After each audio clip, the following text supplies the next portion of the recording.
Olá, queridos, a Olá. paz. Tudo bem com vocês? Sejam bem-vindos para mais um culto de celebração. Vai enchendo o seu coração de expectativas para aquilo que Deus vai fazer nesse culto. Tá bom, queridos?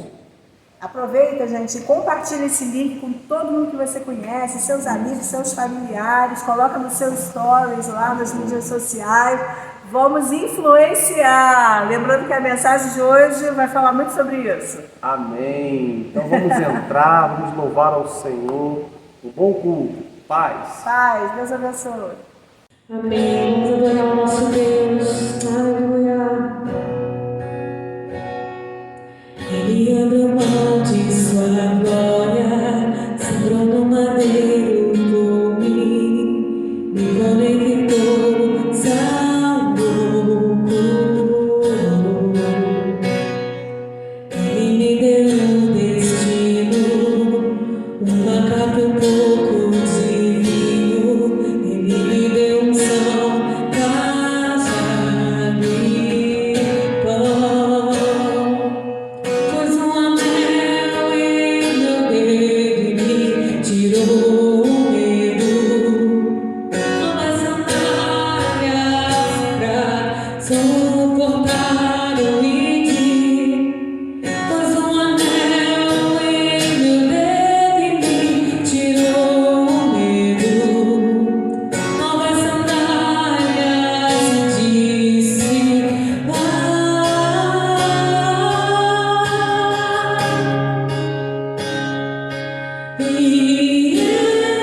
E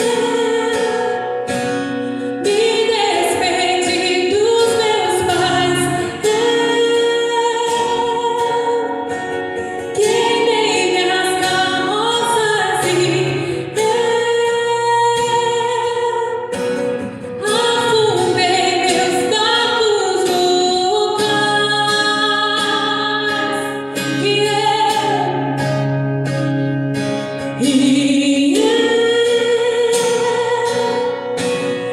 Me despedi dos meus pais, queimei minhas carroças e afundei meus barcos no cais.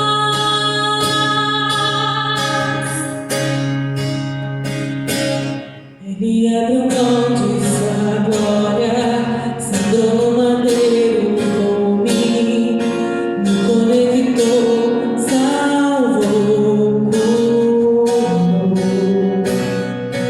Ele me deu um destino, uma capa e um pouco de vinho. Ele me deu unção, caixa de pão. Pôs um anel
Foi contemplado em ser com você, ser com você, em ser com você, ser com você.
Amém, queridos. Que momento precioso de louvor, de adoração, nesse culto de celebração tão abençoado. Eu quero agora, nesse Minuto Conexão, nós vamos fazer o seguinte: você vai aproveitar esse Minuto Conexão, vai tirar uma foto bem legal aí na sua casa, com a sua família, se estiver com você, e vai postar com o link do culto, o convite do culto, em todas as suas redes sociais. Não basta postar só nos grupos da igreja, para postar também nos grupos da igreja, mas posta também no seu Instagram, no seu Face, em todas as suas redes sociais, para que mais pessoas possam ser abençoadas pela palavra de Deus. Então nós vamos contar até 3, prepara a sua câmera aí, prepare um fundo aí, né, bem legal, para que você tire uma foto bem bacana no 3, e depois você vai enviar essa foto para o máximo de pessoas que você puder. Está preparado? 1, 2, 3. Minuto Conexão.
E agora nós vamos devolver os nossos dízimos e as nossas ofertas. Você pode estar fazendo isso agora mesmo. É só acessar aqui o nosso QR Code e fazer uma transferência bancária.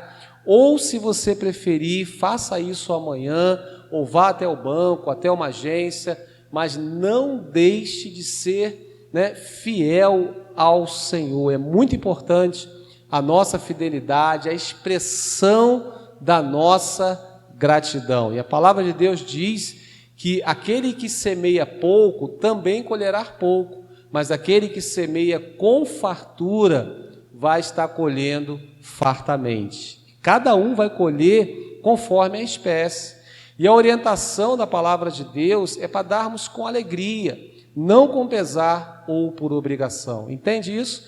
Então vamos fazer isso agora com alegria, com gratidão, por tudo que o Senhor não só tem feito por nós, mas acima de tudo, por tudo que Ele representa para nós. Pai, muito obrigado por esse tempo tão precioso de semeadura. Que o Senhor esteja recebendo os dízimos, as ofertas, que o Senhor esteja multiplicando esses valores, e que esses valores venham suprir todas as necessidades da tua casa, e que o teu povo venha colher a 30, 60 e a 100 por um, Pai. Nós abençoamos a tua igreja, abençoamos o teu povo, em nome de Jesus. Amém e amém. Glória a Deus. Então vamos ofertar, você vai ter um tempo para isso. Deus te abençoe.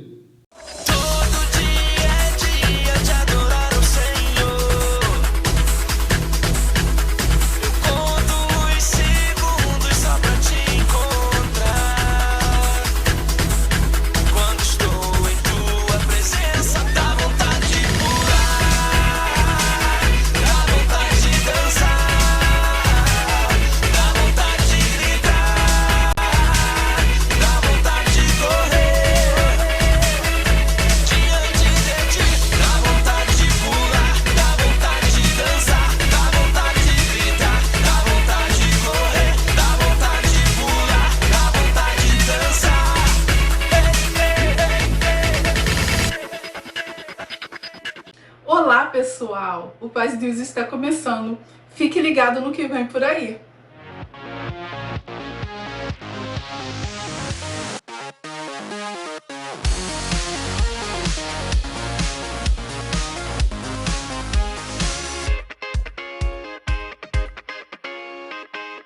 Os Life Groups são reuniões que normalmente acontecem nos lares, mas que agora estão acontecendo online.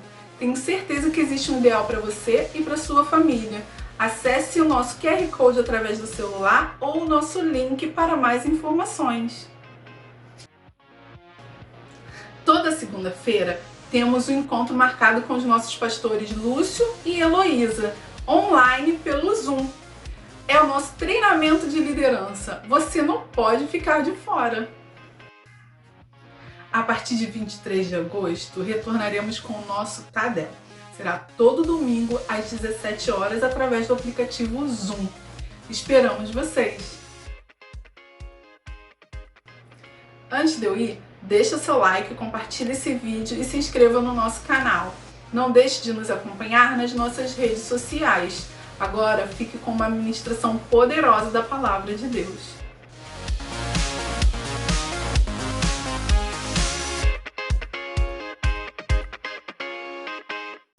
Olá! Nós daremos continuidade ao nosso estudo sobre as 7 cartas às 7 igrejas do Apocalipse. Hoje nós veremos a terceira carta direcionada à igreja de Pérgamo. O nosso tema será: você influencia ou você é influenciado? Pensa sobre isso, porque no final a gente vai voltar a essa questão, repetindo: você influencia ou você é influenciado? Acompanhe comigo Apocalipse capítulo 2, versos 12 a 17. Ao anjo da igreja em Pérgamo escreva: estas são as palavras daquele que tem a espada afiada de 2 gumes. Sei onde você vive, onde está o trono de Satanás. Contudo, você permanece fiel ao meu nome e não renunciou à sua fé em mim, nem mesmo quando Antipas, minha fiel testemunha, foi morto nessa cidade onde Satanás habita. No entanto, tenho contra você algumas coisas. Você tem aí pessoas que se apegam aos ensinos de Balaão, que ensinou Balaque a armar ciladas contra os israelitas, induzindo-os a comer alimentos sacrificados a ídolos e a praticar imoralidade sexual. De igual modo, você tem também os que se apegam aos ensinos dos nicolaítas. Portanto, arrependa-se, senão virei em breve até você e lutarei contra eles com a espada da minha boca. Aquele que tem ouvidos ouça o que o Espírito diz às igrejas. Ao vencedor darei do maná escondido. Também lhe darei uma pedra branca com um novo nome nela inscrito, conhecido apenas por aquele que o recebe. Eu sempre gosto de fazer uma pequena introdução sobre o contexto histórico da cidade, porque eu acredito que a partir disso nós podemos construir a nossa mensagem para os dias atuais.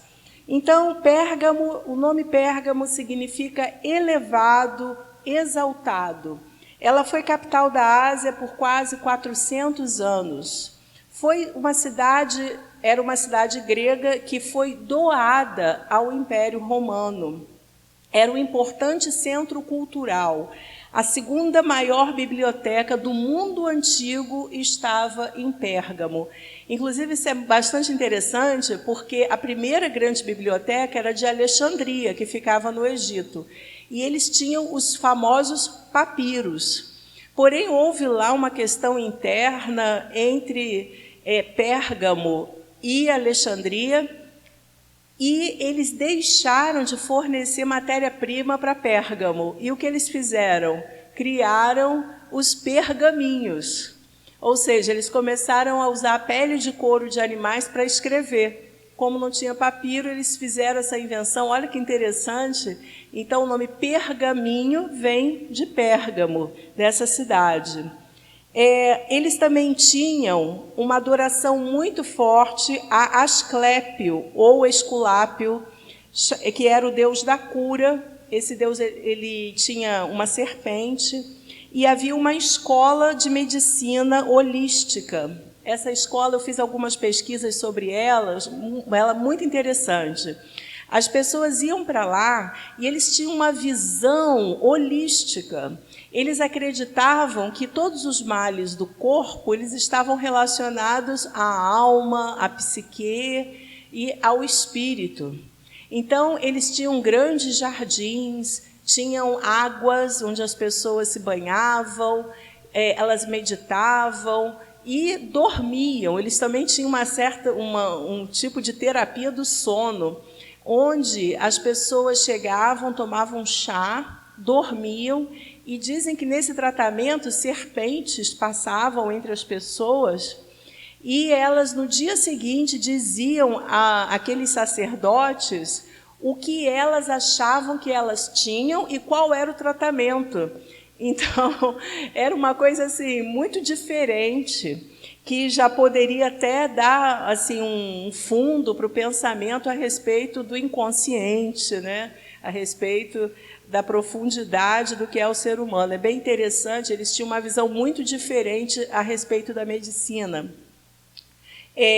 Havia também um panteão eclético com vários deuses, e lá havia 2 templos muito fortes. O primeiro deles conhecido como também uma das 7 maravilhas do mundo antigo, que era o templo de Zeus, que era o deus supremo da mitologia grega. Eles tinham um grande templo no alto a Zeus. Inclusive, esse templo, depois, resquícios dele foram levados para Berlim, onde tem o Museu de Pérgamo, e também o templo ao imperador. Isso é bastante interessante. Antes de Cristo, acredito que por volta de 29 antes de Cristo, eles criaram um templo ao imperador Augusto, que estava vivo.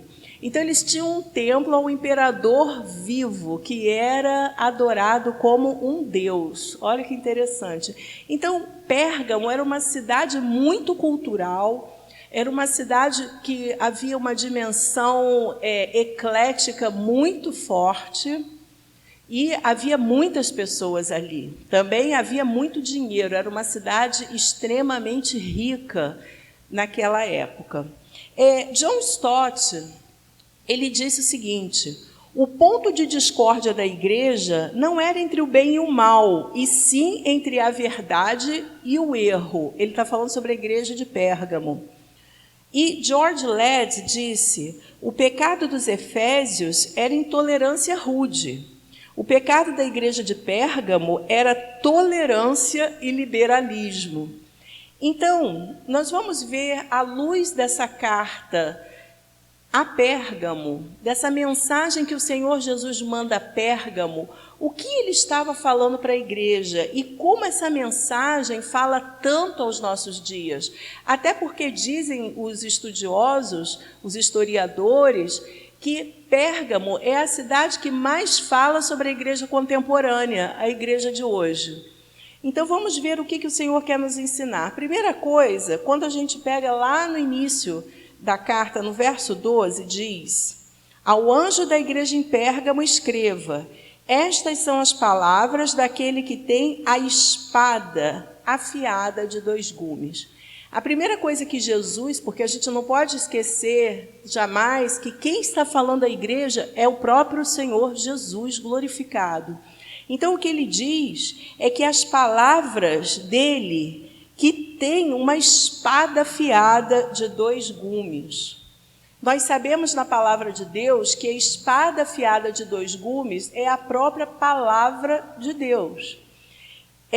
Em Hebreus, capítulo 4, verso 12, diz: pois a palavra de Deus é viva e eficaz, mais afiada que qualquer espada de 2 gumes. Ela penetra ao ponto de dividir alma e espírito, juntas e medulas, e julga os pensamentos e intenções do coração.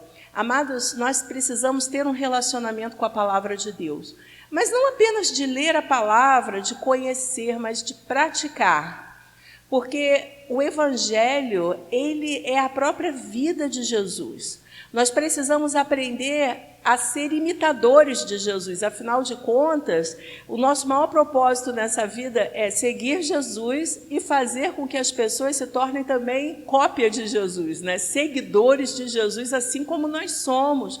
Jesus é a referência do Evangelho, Jesus é a referência de toda a Bíblia. E ele mesmo está falando que ele tem uma espada afiada de 2 gumes.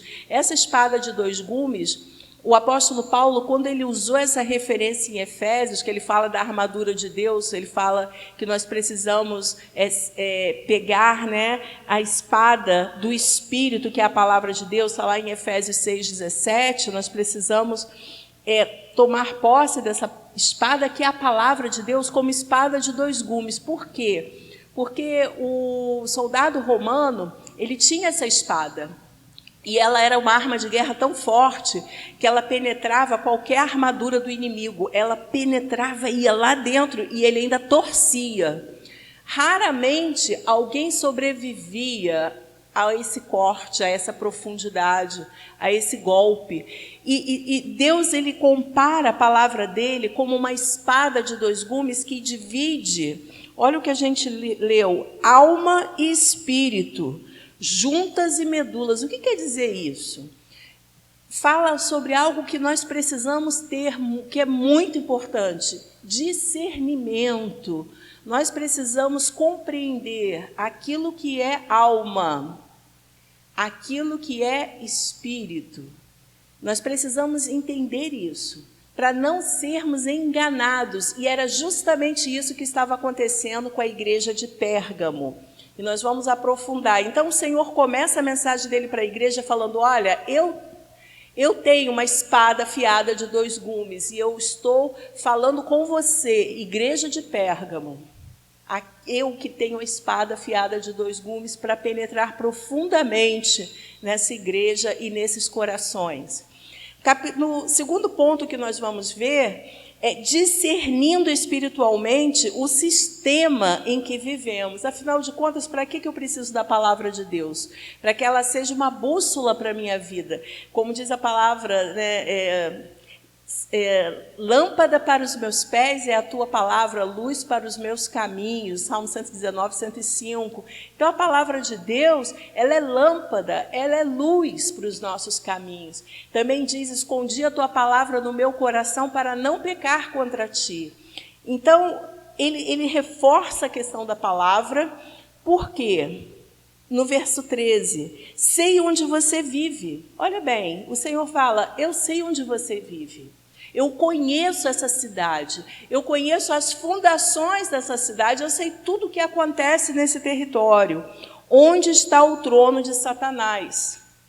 Talvez isso se referisse ao templo de Zeus. Pensa bem, uma cidade que tinha o templo de Zeus e tinha o templo culto ao imperador. Não era pouca coisa. Mas não fala apenas de um trono nesses lugares altos, fala do trono de Satanás no sistema daquela cidade, na sociedade, na forma de pensar, na forma de agir, na forma de sentir. Então, Satanás estava tão entranhado nessa cultura, nesse sistema de valores, que eles precisariam, os irmãos de Pérgamo, ter muito discernimento na palavra de Deus, daquilo que vinha de Deus e daquilo que não vinha de Deus. Isso é tão interessante que Deus, ele reconhece: olha, eu sei que aonde vocês estão é um lugar muito oprimido. Eu sei que é um lugar de muita opressão. Então, o Senhor conhece, né? E isso é interessante. Nós moramos no Rio de Janeiro e, às vezes, quando nós recebemos irmãos de outros lugares, principalmente que nunca vieram ao Rio de Janeiro, ficam assim, espantados com o nível, né, de exposição que as pessoas vivem, né, esse jeito carioca de ser. E muitas vezes as pessoas falam: gente, como é que vocês conseguem ser santos aqui no Rio de Janeiro?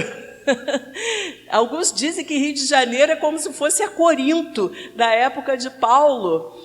É uma metrópole, né? É um lugar. Rio de Janeiro é conhecido como capital cultural do Brasil.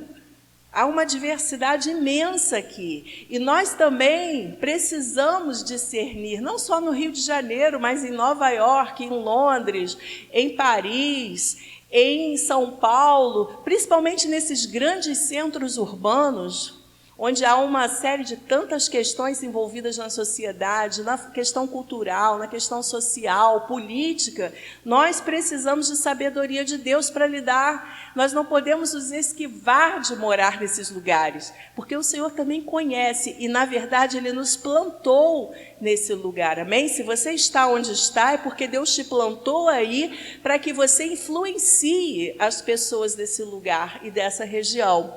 Então, o Senhor diz, eu sei onde você vive, é onde está o trono de Satanás, contudo, você permanece fiel ao meu nome. Parabéns, Pérgamo. E não renunciou à sua fé em mim, nem mesmo quando Antipas, a minha fiel testemunha, foi morto, nessa cidade onde Satanás habita. E ele reforça isso, o trono de Satanás e onde Satanás habita. Antipas, é bem interessante a gente pegar essa história do Antipas, eu vou falar rapidamente. Antipas, ele era o líder da igreja de Pérgamo, ele era o bispo, que também foi discípulo de João, do apóstolo João. E, certa vez, diz nos relatos históricos que os sacerdotes chegaram até ele, principalmente do templo de Asclésio, e falaram com ele, olha, nós estamos tendo sonhos em que as entidades estão nos falando que por causa das suas orações, as coisas estão deixando de acontecer nos nossos templos e na nossa cidade. Levaram ele até o templo de Zeus e mandaram que ele fizesse um sacrifício a Zeus e ao imperador. E ele disse que ele não faria. Então, colocaram ele, é uma morte terrível, dentro daquele touro de bronze. Eles tinham um touro de bronze. Eles colocaram ele ali dentro e botaram fogo. E nesse touro de bronze, ele era tão terrível que essa tortura, que havia uma abertura na boca do touro, que enquanto a pessoa era cozinhada viva, ela gritava, gemia, saía o som.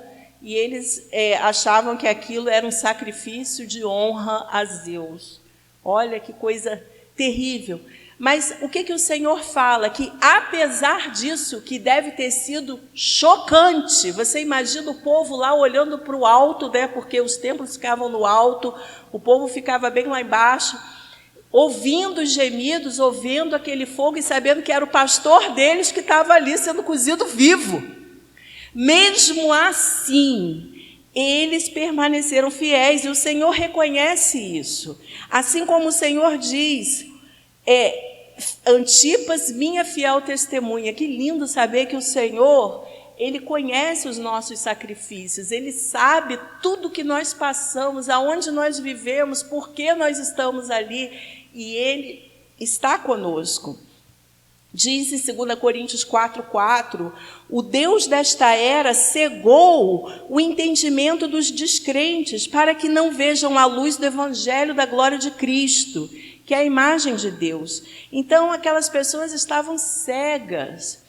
E o Senhor estava reconhecendo que era uma cegueira espiritual e a igreja precisava entender isso. Amados, da mesma forma, nós precisamos orar pelas pessoas, nós precisamos interceder pelas nossas cidades, nós precisamos interceder pelo nosso estado, interceder pela nossa nação, porque o Senhor nos colocou para fazer diferença, amém? Para influenciar positivamente. Então, o Senhor nos colocou e Ele conhece as nossas condições, Ele sabe tudo, Ele sabe as nossas necessidades e Ele está conosco. Lembra que em Apocalipse o Senhor estava andando entre os candelabros, entre os candeeiros, e Ele estava vendo tudo o que estava acontecendo. E nós vamos para o nosso terceiro ponto, que eu intitulei de intocáveis a vulneráveis. Sempre que a igreja passa a fazer acordos e concessões, negando a verdade absoluta do evangelho ou negociando, tirando parte dessa verdade, ela perde o seu poder de influência. Eu vou repetir. Sempre que a igreja passa a fazer acordos, concessões, negociando a verdade absoluta do evangelho, ela perde o seu poder de influência. Isso me lembra muito também a proposta de Faraó.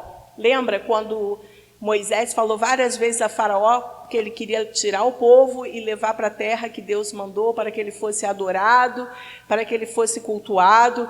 E Faraó resistiu várias vezes. E uma dessas vezes ele faz uma proposta. Já que ele viu a insistência de Moisés, que não abria mão daquela persistência, ele fala assim, Êxodo 8:28, acompanha comigo. Disse o Faraó: eu os deixarei ir e oferecer sacrifícios ao Senhor seu Deus no deserto, mas não se afastem muito e orem por mim também. Gente, que coisa mais irônica. Então ele fala, vocês querem sair? Tá, vai, mas não vai muito longe não. E orem por mim também. Olha que negociação que ele estava querendo fazer com Moisés. Ainda bem que Moisés foi firme e falou, não aceito. Ou é para ir de vez, ou é para ir todo mundo e acabar com essa história, ou não. Aliás, nem ou não, né? Ou é.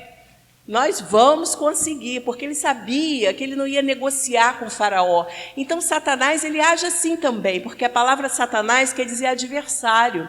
Mas uma das formas que ele viu que ele não conseguia destruir a igreja através do sacrifício, através do martírio, do sofrimento dos primeiros cristãos, o que ele fez? Começou a criar-se acordos políticos. Acordos entre a política, o Estado e a igreja. E Pérgamo fala sobre essa fase da igreja em que começou a haver acordos. O imperador Constantino, só para dar um exemplo, ele disse que se converteu ao cristianismo. Isso é uma questão longa de comentários, mas eu não vou entrar nisso. Mas o que eu quero dizer é que havia uma moeda na sua época, que uma parte da moeda tinha o deus Apolo, e na outra tinha o nome de Jesus. Para você entender essa questão. E o Senhor fala, eu estou como espada afiada de 2 gumes, Pérgamo, contra isso. Desperta, tenha discernimento espiritual. E aí o Senhor fala no versículo 14:15. No entanto, tenho contra você algumas coisas. Você tem aí pessoas que se apegam aos ensinos de Balaão, que ensinou Balaque a armar ciladas contra os israelitas, induzindo-os a comer alimentos sacrificados a ídolos e a praticar imoralidade sexual. De igual modo, você também tem os que se apegam aos ensinos dos nicolaítas. Então, aqui o Senhor fala sobre 2 categorias de ensinos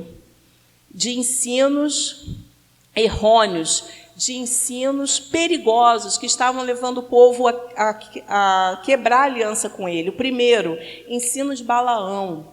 Primeiro, eu não vou entrar tão a fundo na história de Balaão.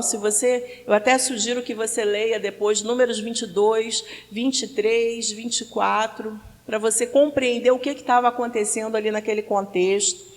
Então, Balaão, ele era um famoso feiticeiro da época dele. Gente, a Bíblia diz que tudo que está escrito da Bíblia é para o nosso ensino. Isso é Velho Testamento, mas tudo que está na Bíblia, tudo que está escrito é para nós hoje. Então, nós precisamos compreender que há coisas aqui que o Senhor está apontando hoje. O ensino de Balaão. Em Números 22, de 4 a 6, diz: os moabitas disseram aos líderes de Midian: essa multidão devorará tudo que há ao nosso redor, como boi devora capim no pasto. Balaque, filho de Zippor, rei de Moabe naquela época, enviou mensageiros para chamar Balaão, filho de Beor, que estava em Petor, perto do rio, em sua terra natal. A mensagem de Balaque dizia: um povo que saiu do Egito cobre a face da terra e estabeleceu-se perto de mim. Vem agora lançar uma maldição contra ele, pois é forte demais para mim. Talvez então eu tenha condições de derrotá-lo e de expulsá-lo da terra, pois sei que quem você abençoa é abençoado, quem você amaldiçoa é amaldiçoado. Essa era a fama de Balaão.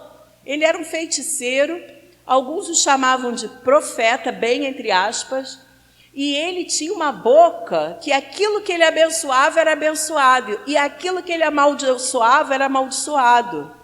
ele recebeu muitos valores. E ele tentou várias vezes amaldiçoar e ele não conseguiu.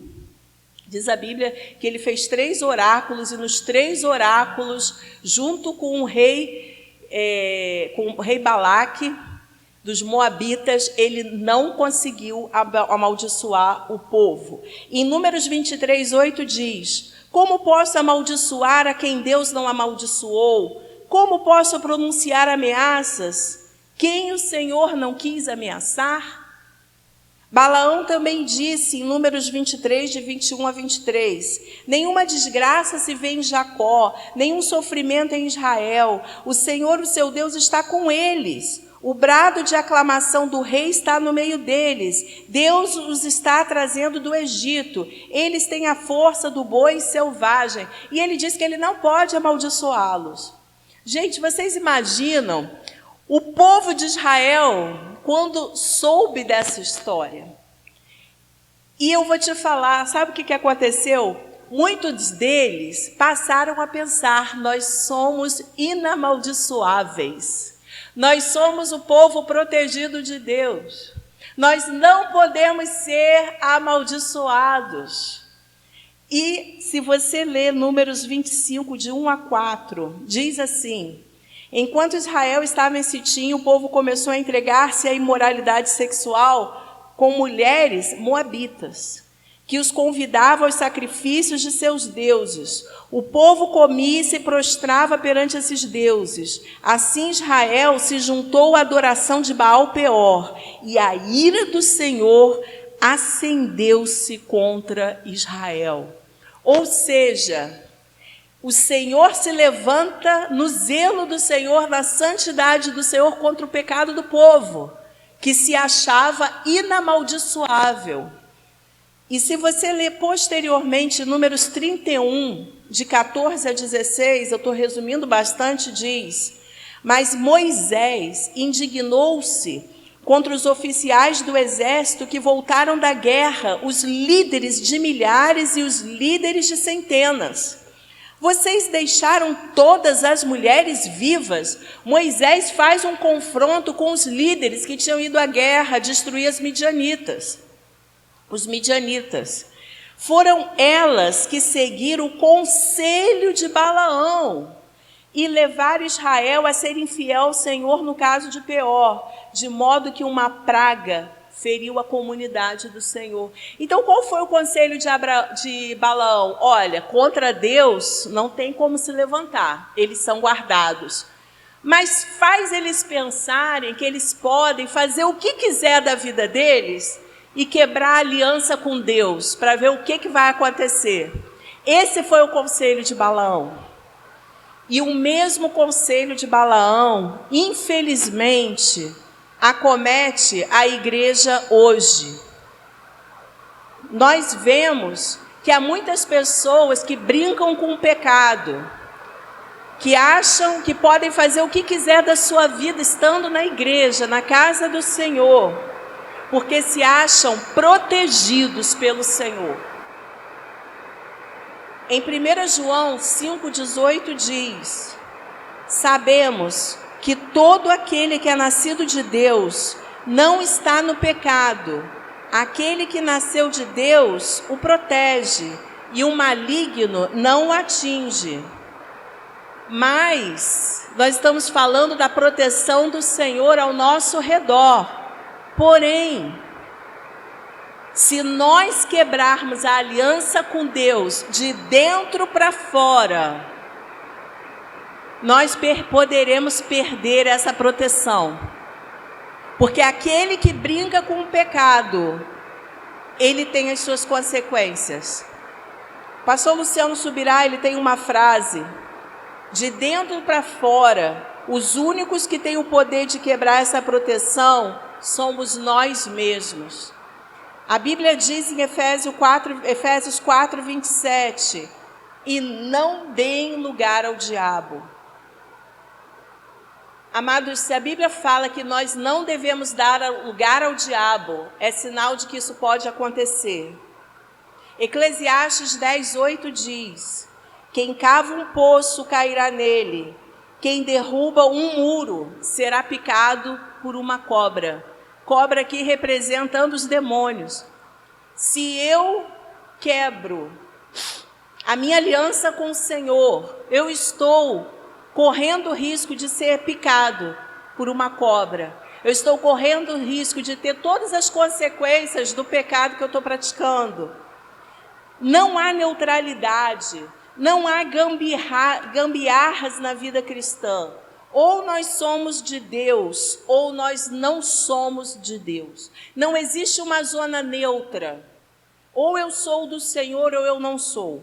Mateus 12:30 diz: aquele que não está comigo está contra mim. Aquele que comigo não ajunta, espalha. Uma outra coisa que nós vemos é o ensino dos nicolaítas. Não é muito claro na Bíblia o que seria isso, eu fiz algumas pesquisas. Alguns dizem que o ensino dos nicolaítas é ligado ao gnosticismo. Aquilo que é feito com o corpo não vai afetar o meu espírito. Aquilo que eu fizer com o meu corpo não vai ter nenhuma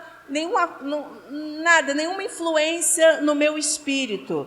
E mais, quanto mais eu peco, mais eu tenho a graça de Deus. Gente, isso é uma heresia terrível.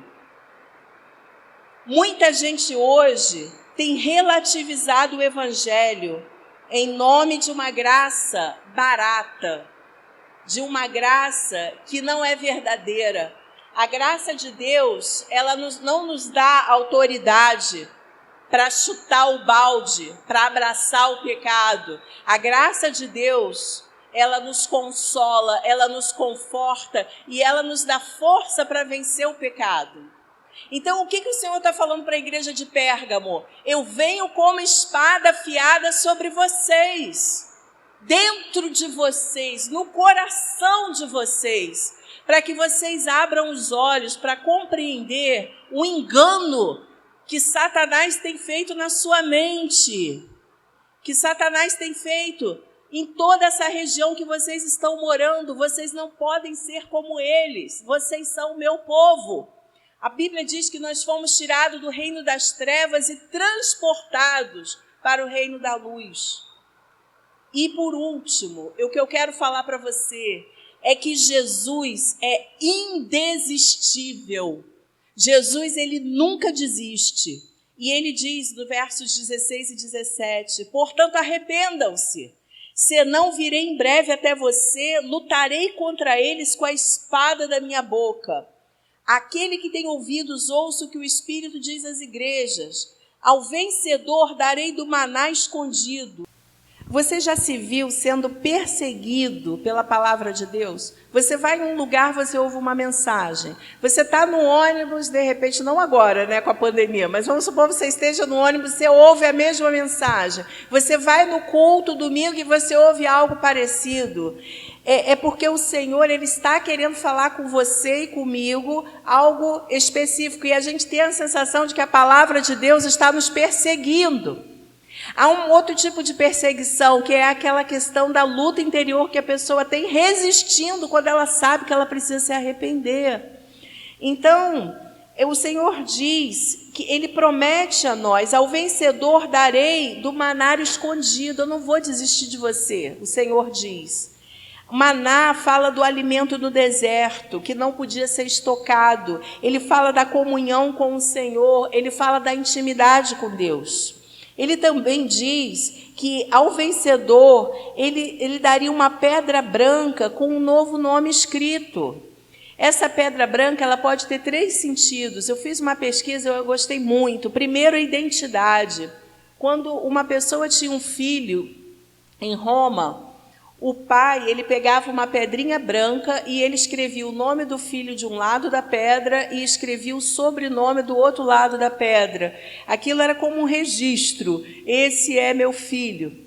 Outra coisa também é em relação à salvação. Quando havia um julgamento, eles tinham uma pedra branca e uma pedra escura na mão. E quando a pessoa recebia uma pedra branca, ela estava sendo salva, ela estava sendo absolvida naquele julgamento. Também uma outra questão era o convidado. Quando uma pessoa de muita intimidade numa família, numa casa, o anfitrião, ele tinha uma pedra que ele rachava, uma pedrinha. Uma parte era daquela pessoa e outra parte era dele, falando que eles tinham uma aliança e que aquela pessoa seria sempre bem-vinda àquela casa.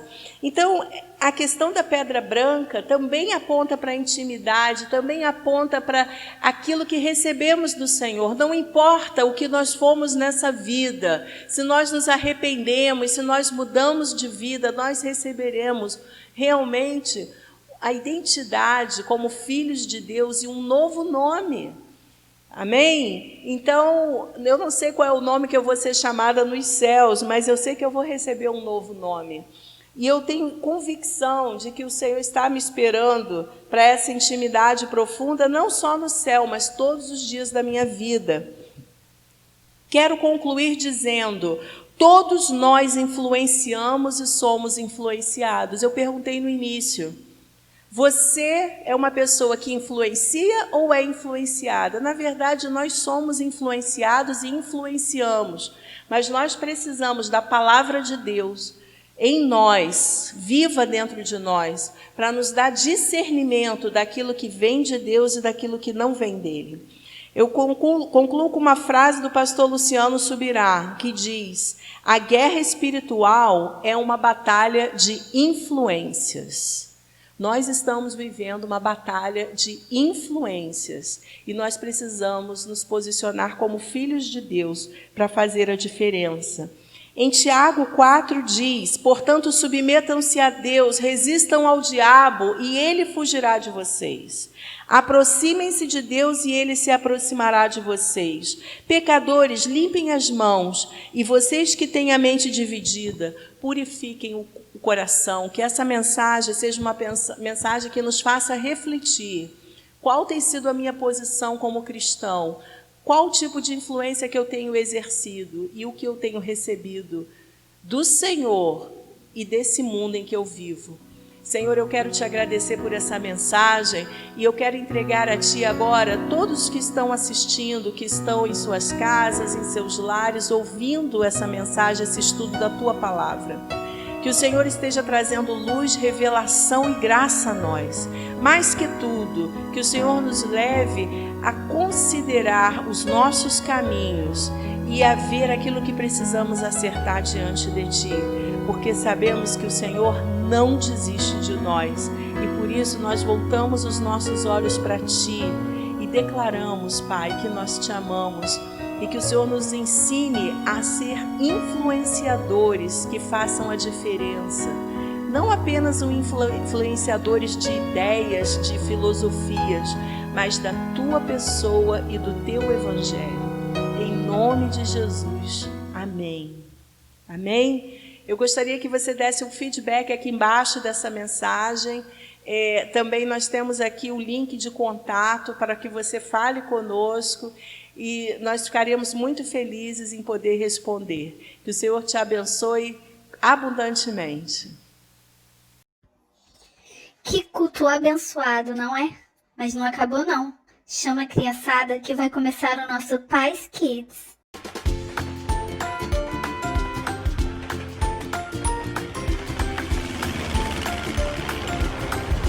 Bom dia, crianças! Hoje temos algo super, hiper especial para vocês. Vocês acreditam que já faz 5 meses que o Pais Kids Online começou? Como o tempo passa rápido! Então, hoje vamos ver quantos versículos a gente lembra de todo esse tempo. O primeiro é Salmos 15, 22. Quem lembra e consegue cantar com a Gizinha? Senhor, quem habitará no teu santuário? Quem poderá morar no teu santo monte? Aquele que é íntegro em sua conduta e pratica o que é justo, que de coração fala a verdade, fala a verdade. Salmos 15, 1 e 2. Senhor, quem habitará no teu santuário? Quem poderá morar no teu santo monte? Aquele que é íntegro em sua conduta e prático, que é justo, que de coração fala a verdade, fala a verdade. Salmos 15, 1 e 2. Que lindo! Essa foi a primeira vez que Gizinha cantou no Paz Kids Online. Agora, vamos ver a primeira vez que eu cantei no Paz Kids Online. Foi um momento muito especial onde nós decoramos Jeremias 29:11 e aprendemos que Deus tem planos tão bons para nós. Bom dia, galera! Vamos aprender o nosso versículo de hoje. É um versículo muito legal. Eu trouxe um amigo muito querido para nos ajudar. O nome dele é Joaquim. Bem-vindo, Joaquim! Oi, Gizinha! Que bom te ver! O que vamos fazer hoje? Joaquim, você pode nos ajudar a decorar um versículo? Uau! Eu amo decorar versículos da Bíblia! Qual é o versículo? O versículo é Jeremias 29:11. Conheço os planos que tenho para você, diz o Senhor. São planos tão bons, tão bons, tão bons. Que versículo lindo! Gosto muito deste versículo.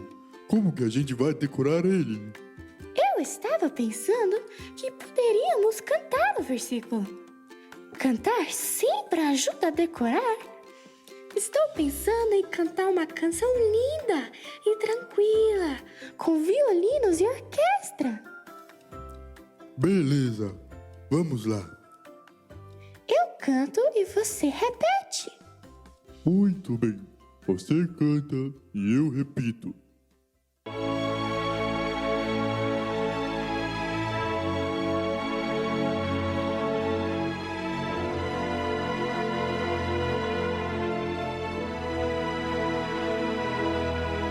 Conheço os planos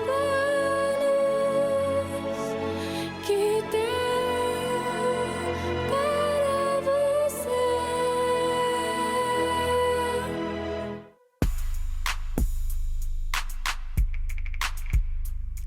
Conheço os planos que tenho para você, diz o Senhor. Não, Joaquim, é pra ser lindo e tranquilo. Não cante assim. Mas eu estava cantando lindo e tranquilo. Ok, Gizinha, vamos tentar de novo.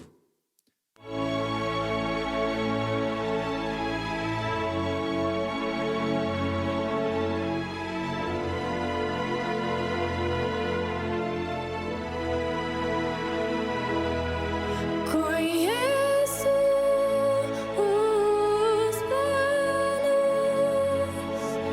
que tenho para você.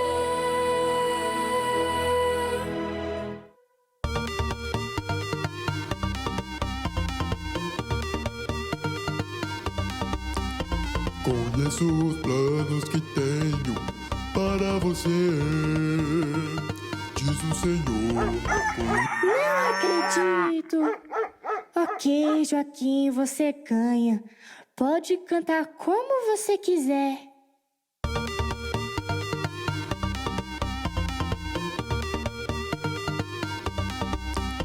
Conheço os planos que tenho para você, diz o Senhor. Conheço os planos que tenho para você, diz o Senhor. São planos tão bons, tão bons, tão bons. São planos tão bons, tão bons, tão bons. Conheço os planos que tenho para você, diz o Senhor. São planos tão bons, tão bons, tão bons. São planos tão bons, tão bons, tão bons. Jeremias 29, 11. Sim, Deus é muito bom e Ele tem grandes planos para você. É muito lindo porque Deus também dá força para a gente evitar o mal e amar a Deus e as coisas boas e justas. Podemos ver isso em Romanos 12, 9. Vamos cantar juntos? Olá, criança! Hoje, no Pais Kids, vamos decorar um versículo! Romanos 12, 9! Uhul! Odeio o que é mal, Apegue-se ao que é bom, odeio o que é mal, apegue-se ao que é bom, odeio o que é mal, apegue-se ao que é bom, bom, bom, bom, bom, bom, bom, odeio o que é mal, apegue-se ao que é bom, odeio o que é mal, apegue-se ao que é bom, odeio o que é mal, apegue-se ao que é bom, bom, bom, bom, bom, bom, bom. odeiam o que é mal. É isso, Gizinha. E apeguem-se ao que é bom. Estamos falando de Romanos 12, 9.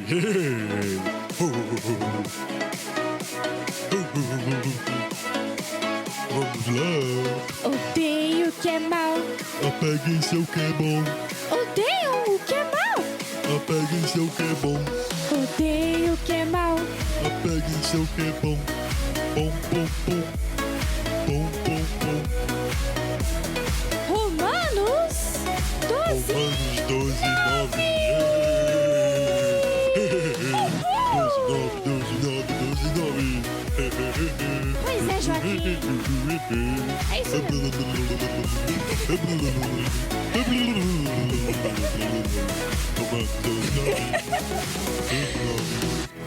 Odeio o que é mal, gente. Não esquece. Isso aí, Joaquim. É isso mesmo. Esse é o nosso versículo. Esse mesmo, Joaquim. Tchau, gente. Não esquece que é Romanos 12, 9. Uau, parabéns! Vocês cantaram muito bem. Uma outra lição muito importante que aprendemos foi de lançar todos os nossos medos, ansiedades e problemas sobre as costas de Jesus, porque Ele tem cuidado de nós. Quando você sente medo, lembre de sempre entregar esse sentimento ruim sobre Deus, porque Ele está cuidando de você. Vamos cantar?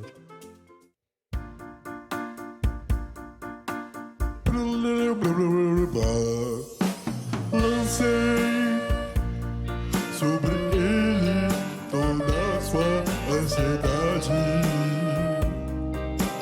porque Ele tem cuidado de vocês. Lancei sobre Ele toda a sua ansiedade, porque Ele tem cuidado de vocês. Lancei sobre Ele toda a sua ansiedade, porque Ele tem cuidado de vocês. Lancei sobre Ele toda a sua ansiedade, porque Ele tem cuidado de vocês.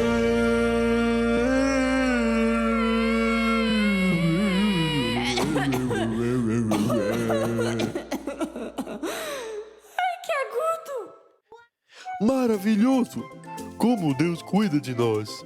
Ele nos ama demais! E a nossa resposta ao amor dele é de amá-lo de volta, com louvor e adoração o dia todo! Vamos cantar com a Gizinha agora sobre adorar a Deus a cada momento do nosso dia!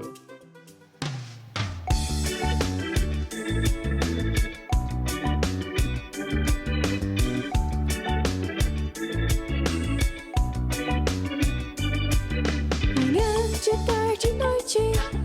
Manhã, de tarde, noite. Manhã, de tarde, noite. O Senhor ouve a minha voz. Ouve a minha voz. Ouve a minha voz.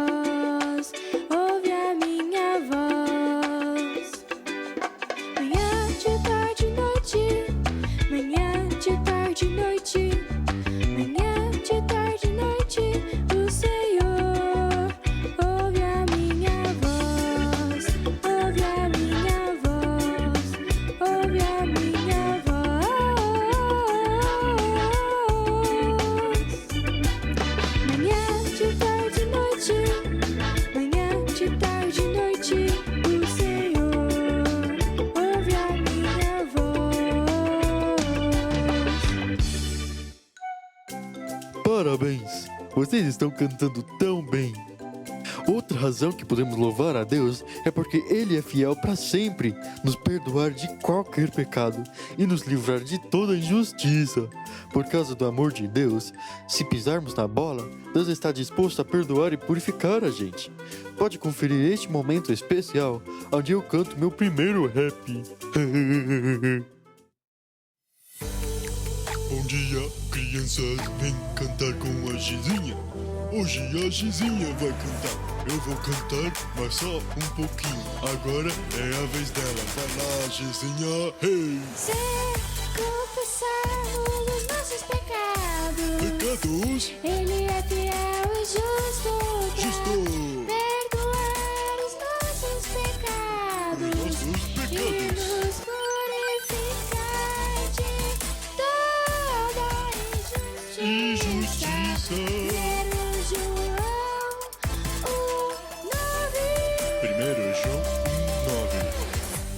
1 João 1:9. Eu fui no meu mercado e fui comprar uma Bíblia, porque a Bíblia é muito bom e tem versículo. Como por exemplo, João 1:9 é um versículo muito bom. Por isso que eu coloquei nessa canção. Na verdade, não foi eu, foi a Gizinha que fez essa canção. Mas eu falei isso só pra rimar. Tchau. Se confessarmos os nossos pecados, Ele é fiel e justo pra perdoar os nossos pecados e nos purificar de toda injustiça.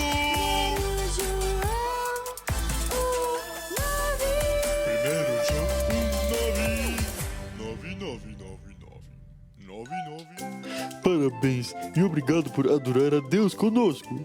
Até a próxima semana. Teremos mais um episódio maravilhoso para vocês. Tchauzinho. Amamos vocês.